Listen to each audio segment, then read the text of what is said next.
तो देखिए अब हम पढ़ेंगे प्रिपरेशन ऑफ हेलोकेन में। लास्ट वीडियो में मैंने आपको बता दी थी कौन कौन सी रिएक्शन प्रिपरेशन ऑफ हेलोकेन में आपकी अल्कोहल से जब हमने पढ़ा था उसमें फ्रॉम हैलोजन एसिड पढ़ लिया था, PCl3 PCl5 पढ़ लिया था और SOCl2 थायोनाइल क्लोराइड पढ़ लिया था। अब उससे आगे करते हैं, उससे आगे रिएक्शन आती है आपकी हैलोजन एक्सचेंज। हैलोजन एक्सचेंज, ठीक है। हैलोजन एक्सचेंज रिएक्शन क्या होगी? जिसमें हैलोजन एक्सचेंज हो जाए, एक्सचेंज मतलब सब्स्टिट्यूट, एक हट जाए उसकी जगह दूसरा लग जाए, हैलोजन एक्सचेंज। तो लेट एग्जांपल ले लिया मैंने RX, this is the alkyl halide. इसमें सपोज करो मैंने डाल दिया NaX dash, X is halide, X dash is also halide. तो क्या हो गया? एक्सचेंज हो गया। X डैश यहां गया, क्या बन गया? R single bond X dash और Na, ठीक है। इसी के ऊपर दो रिएक्शन आती है स्वार्ट्ज रिएक्शन। स्वार्ट्ज रिएक्शन कौन सी होती है? स्वार्ट्ज रिएक्शन फ्लोरोएल्केन बनाने की रिएक्शन है, ठीक है। Swarts reaction is the reaction of preparation of fluoroalkane. Fluoroalkane बनाने के लिए रिएक्शन में हम फ्लोरोएल्केन बनाने की रिएक्शन, ठीक है। क्या बनाने की? फ्लोरोएल्केन, मतलब हेलोएल्केन का एक टाइप है फ्लोरोएल्केन। स्पेशली फ्लोरोएल्केन बनाने के लिए स्वार्ट्ज रिएक्शन यूज करते हैं, ठीक है। इसमें हम क्या करते हैं, इसमें कोई भी हेलोएल्केन लेके उसको हीट कर देते हैं सिल्वर फ्लोराइड के साथ। हीट कर देते हैं किसके साथ? सिल्वर फ्लोराइड के साथ या फिर मर्क्यूरी फ्लोराइड के साथ, ठीक है। तो क्या होगा? हेलोजन एक्सचेंज का टाइप है, तो क्या होगा? फ्लोरो यहाँ, ब्रोमो यहाँ, क्या बन गया? R प्लस जनरल रिएक्शन, ठीक है। फ्लोरो यहां चला गया, ब्रोमो यहां आ गया, तो ये बन गया आपका R। क्लियर? एक और रिएक्शन आती है इसमें, दैट इज फिंकलस्टेन रिएक्शन। इसके एक शॉर्ट वीडियो भी डाली हुई है मैंने पहले, जिसमें मैंने शॉर्ट ट्रिक बता रखी है इसकी। रबर नहीं, क्या आएगा? ड्रायर आएगा, ठीक है। तो उसमें हमने क्या किया था? RBr लिया था और उसकी रिएक्शन करा दी थी NaI के साथ, ड्राई एसीटोन की प्रेजेंस में। किसकी प्रेजेंस में? ड्राई एसीटोन, ठीक है। तो क्या हुआ था उसमें? इसमें क्या हैलोजन I है, वो एक्सचेंज कर जाएगा, ये बन जाएगा R आयोडाइल्केन बनाने की रिएक्शन, ठीक है। देखो तीनों रिएक्शन सेम है, हैलोजन एक्सचेंज हो रहा है तीनों में।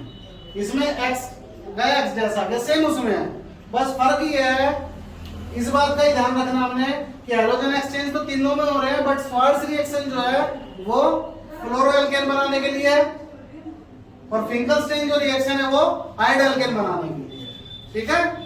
स्वार्ट्ज रिएक्शन फ्लोरोएल्केन बनाने के लिए और फिंकलस्टेन आयोडाइल्केन बनाने के लिए। इसमें हमेशा आयोडाइल्केन ही बनेगा, ये कंफर्म है, और इसमें हमेशा फ्लोरोएल्केन, ये भी कंफर्म। आगे होगा समझ? अब अगली रिएक्शन में चलते हैं, इसमें कोई डाउट है तो पूछ लो। देखो अब अगली रिएक्शन, हेलोएल्केन ही बनाना हमें। एक नेक्स्ट रिएक्शन आती है जिसका नाम हंस-डिकर रिएक्शन है, या फिर उसको बोरोडीन रिएक्शन भी बोलते हैं।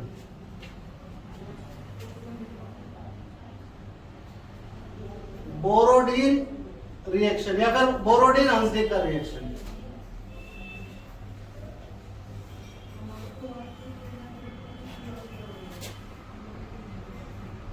ठीक है। इसमें हम क्या करते हैं? इसमें हम रिएक्शन करते हैं silver salt of fatty acid. तो सबसे पहले मैं आपको बता रहा हूं फैटी एसिड क्या होगा। सबसे ज्यादा कंफ्यूजन होती है फैटी एसिड कैसे यूज करेंगे हम, क्या होगा। तो फैटी एसिड याद रखना, जहां भी आपका लॉन्ग चेन एल्केन के साथ COO जुड़ जाए। R का मतलब है लॉन्ग चेन। लॉन्ग चेन कितनी भी, R तो आपको पता है आपका उसके लिए यूज होता है कार्बन चेन के लिए। तो ज्यादा लंबी चेन लेनी, जैसे आपका साबुन की बात मैं करूं, साबुन का क्या फॉर्मूला होता है? Sodium Salto fatty acid, sodium Salto या सोडियम लगा देंगे, और वहां पे होता है C17H35 COONA। तो कहने का मतलब ये जो है ये फैटी एसिड के लिए यूज होगा। किसके लिए यूज होगा? ये फैटी एसिड के लिए, ठीक है। तो जर्नली हम इसको RCOO बोलेंगे, ये फैटी एसिड है। किसका फैटी एसिड? जो मेटल यहाँ जोड़ोगे उसका फैटी एसिड। जैसे अभी यहाँ मैंने नहीं जोड़ रखा है तो ये बन गया sodium salt of fatty acid. अगर मैं यहाँ पे सिल्वर जोड़ दूं तो Ag जोड़ दूं तो किसका बन गए? This is the silver salt of fatty acid. और अगर मुझे यहाँ कैल्शियम जोड़ना हो तो कैल्शियम तो 2 बॉन्ड बनाता है, तो उसके लिए बनेगा RCOO twice C। This is the calcium salt of fatty acid. ठीक है, जिसका भी फैटी एसिड कहे समझ जाना RCOO। अब वो डिपेंड करता है इसकी वैलेंसी पे। C+2 होता है तो 2 जुड़ेंगे, Ag+ होता है तो 1 जुड़ेंगे। ठीक है ये फैटी एसिड। तो देखो बोरोडिन रिएक्शन में मैं क्या कर रहा हूं, बोरोडिन रिएक्शन में होता है किसके साथ?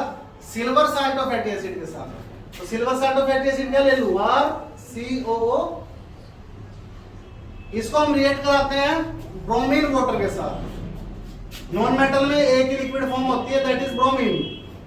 जैसे हमारा मेटल लिक्विड फॉर्म में कौन होता है? मर्क्यूरी होता है। इसी तरह non metal in liquid form में एक ही पाया जाता है, ब्रोमीन। इसलिए इसको हम ब्रोमीन वाटर भी बोलते हैं। ठीक है, किसकी प्रेजेंस होती है? CCl4 की प्रेजेंस में इसको रिफ्लेक्स किया जाता है। तो क्या होगा? ये इसको 2 पार्ट में ऐसे डिवाइड कर देगा, तोड़ देगा। एक भी आ जाएगा R के साथ, क्या बना? R प्लस एक भी आ गया Ag के साथ, क्या बना? AgBr। और ये COO मतलब CO। ठीक है, RBr, AgBr और CO। This is the Hunsdiecker reaction या फिर बोरोडिन रिएक्शन। आगे समझ? Thank you. तो प्रिपरेशन ऑफ एल्केन में अब आगे पढ़ेंगे एल्केन की प्रिपरेशन फ्रॉम हाइड्रोकार्बन। फ्रॉम किससे? हाइड्रो मतलब हाइड्रोजन, कार्बन मतलब कार्बन। हाइड्रोकार्बन एल्केन, एल्कीन और एल्काइन से। ठीक है, तो सबसे पहले हम सिंपल हाइड्रोकार्बन ले रहे हैं, सैचुरेटेड हाइड्रोकार्बन जिसको बोलते हैं हम एल्केन। ठीक है, इसमें क्या कर रहे हैं? From alkene. एल्केन से तो बड़ी सिंपल है, डायरेक्ट हैलोजिनेशन। क्या करना है एल्केन का? डायरेक्ट हैलोजिनेशन कर दो भाई, डायरेक्ट हैलोजिनेशन। मान लो हमने ले लिया CH4, हैलोजन ऐड कर दिया in the presence of HNO। HNO को बोलते हैं लाइट, लाइट के प्रेजेंस में, क्योंकि E इक्वल टू HNO होते हैं ना एनर्जी, इसलिए एनर्जी उसके HNO में दिखाते हैं। ठीक है, हर बार एक हैलोजन जाएगा, अटैच होगा, हर बार एक हाइड्रोजन को रिलीज कर देगा। तो जब यहाँ एक हैलोजन गया, एक हाइड्रोजन निकल गया, यहाँ से CH3 बचाइए, CH सिंगल बॉन्ड Cl। इसमें से एक H निकला और इसमें से एक Cl, तो माइनस H। ठीक है, इसके अंदर फिर से CH2 जोड़ूंगा अगर मैं, तो क्या बनेगा? CH2C और फिर एक H। ठीक है, इसमें फिर से जोड़ूंगा तो मानो यहां दिखा रहा हूं मैं CH2Cl2 प्लस Cl2, फिर से लाइट की प्रेजेंस में क्या होगा? CH और एक H फिर से बार HCl। इसका क्या नाम है? क्लोरोफॉर्म। क्या नाम है? क्लोरोफॉर्म। इसकी फिर से अगर मैं CH2 डालूंगा तो CCl4 HCl। ठीक है, ये लास्ट है इसका, क्योंकि इसके बाद इसमें हाइड्रोजन है नहीं रिप्लेस होने के लिए, तो इससे आगे इसका हैलोजिनेशन नहीं होगा। ठीक है, हैलोजिनेशन डायरेक्ट होगा। हैलोजन जब भी ऐड होगा हर बार एक हर बार एक हाइड्रोजन को रिलीज करेगा, उसके जगह हाइड्रोजन जुड़ेगा। तो CH3Cl बना, फिर एक और हाइड्रोजन का CH2Cl2 बना, फिर एक और हाइड्रोजन का CHCl3 बना और लास्ट में फिर।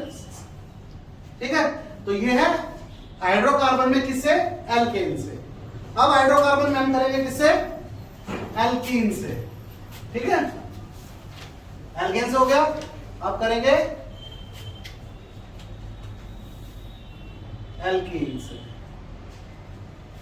एल्कीन, एल्कीन मतलब कार्बन कार्बन में डबल बॉन्ड। ठीक है, तो जब एल्कीन की मैं बात कर रहा हूं, यहाँ पे एल्कीन 2 तरह के होंगे आपके, एक तो होगा सिमेट्रिकल एल्कीन और एक होगा अनसिमेट्रिकल एल्कीन। तो इसमें एल्कीन के अंदर केस बना रहा हूं फर्स्ट फ्रॉम किसे? Symmetrical alkene. किसे? Symmetrical alkene. और सिमेट्रिकल एल्कीन्स को समझाने का हर टीचर का तरीका अलग अलग होता है। मैं आपको एक सिंपल वे में बता रहा हूँ सिमेट्रिकल अनसिमेट्रिकल कैसे पता चलेगा। ये डबल बॉन्ड है, डबल बॉन्ड के इधर कार्बन और डबल बॉन्ड के इधर कार्बन, लेफ्ट और राइट, दोनों में अगर कार्बन की संख्या सेम है, नंबर ऑफ कार्बन सेम है, तो वो सिमेट्रिकल है और नंबर ऑफ कार्बन सेम नहीं है तो अनसिमेट्रिकल। एग्जांपल देख लो, CH3 single bond CH, double bond CH, single bond CH3। Double bond के बीच में इधर 2 कार्बन है, इधर भी 2 कार्बन है, तो क्या हो गया ये? कौन सा हो गया? सिमेट्रिकल हो गया। CH2 डबल बॉन्ड CH2, ये भी क्या हो गया? सिमेट्रिकल हो गया। CH3 CH double bond CH2, ये क्या हो गया? ये अनसिमेट्रिकल हो गया क्योंकि डबल बॉन्ड के इधर 1 कार्बन है, इधर 2 कार्बन। अब कई लोग आपको समझाएंगे कि इलेक्ट्रॉन क्लाउड ऐसा होगा वैसा होगा, तो सिमेट्रिकल अनसिमेट्रिकल कुछ याद नहीं रखना, सिंपल याद रखना, बॉन्ड के इधर भी कार्बन और इधर भी कार्बन, बॉन्ड के दोनों साइड कार्बन काउंट कर लेना, इधर भी 2 इधर भी 2, सिमेट्रिकल। इधर भी 1 इधर भी 1 सिमेट्रिकल है। डबल बॉन्ड के इधर 2 कार्बन है, इधर 1 कार्बन है, तो ये अनसिमेट्रिकल। ठीक है, तो पहले मैं किससे करा रहा हूं? आपका सिमेट्रिकल एल्कीन से, CH2 डबल बॉन्ड से, सिंपल ले लेते हैं, ये सिमेट्रिकल एल्कीन है, इससे करा रहे हैं। इसमें डाल दिया मैंने हैलोजन एसिड। क्या डाल दिया?